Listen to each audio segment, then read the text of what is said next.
Amerika dan China belum berperang secara fisik. Tidak ada tank Abrams yang berhadapan dengan Type 99 di perbatasan. Tidak ada bom yang jatuh di Shanghai atau Los Angeles. Tapi jangan salah, perang ini sebenarnya sudah dimulai sejak lama. Ini bukan perang mesiu, ini adalah perang leher botol, perang algoritma, perang ekonomi. Dan yang paling berbahaya, ini adalah perang untuk menentukan siapa yang akan memegang remote kontrol dunia di abad ini. Selama 3 dekade terakhir, dunia hidup nyaman dalam satu sistem tunggal. Amerika sebagai polisi dunia, dolar sebagai darahnya, dan Angkatan Laut Amerika menjamin jalur perdagangan. China tumbuh menjadi raksasa di dalam kandang yang dibuat Amerika itu. Tapi hukum alam geopolitik berlaku. Setiap sistem punya batas.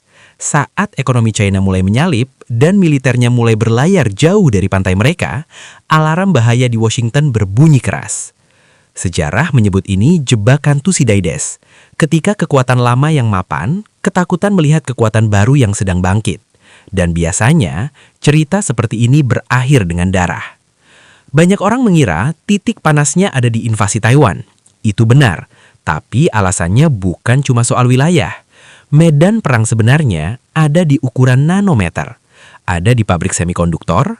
Dengarkan ini baik-baik. Chip adalah minyak baru. Tanpa chip canggih, smartphone di saku kita mati.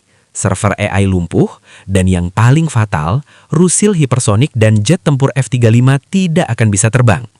Siapa yang menguasai chip, menguasai masa depan. Inilah kenapa Amerika melakukan serangan brutal, bukan dengan rusil, tapi dengan regulasi.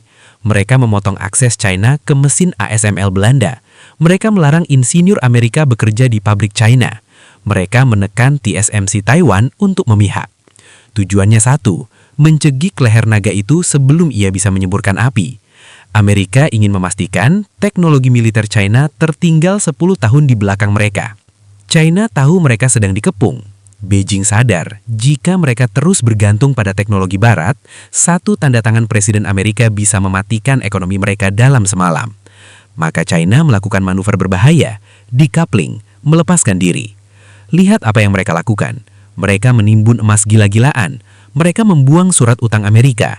Mereka membangun sistem pembayaran sendiri untuk menyaingi SWIFT, dan mereka menggelontorkan triliunan yuan untuk membuat chip sendiri. China tidak lagi ingin bekerja sama dengan Amerika. China ingin agar Amerika tidak lagi relevan bagi masa depan mereka. Masalahnya bosku, dunia tidak punya kemewahan untuk memilih. Negara-negara lain, termasuk kita di Asia Tenggara, terjebak tepat di tengah badai ini. Kita butuh keamanan dari Barat, tapi kita butuh makan dari perdagangan dengan Timur. Amerika menuntut loyalitas, China menawarkan infrastruktur. Netralitas semakin hari semakin sulit dipertahankan. Di dunia yang terbelah dua ini, satu kesalahan perhitungan kecil di Laut China Selatan, satu insiden pesawat tempur bisa memicu efek domino yang tidak bisa dihentikan.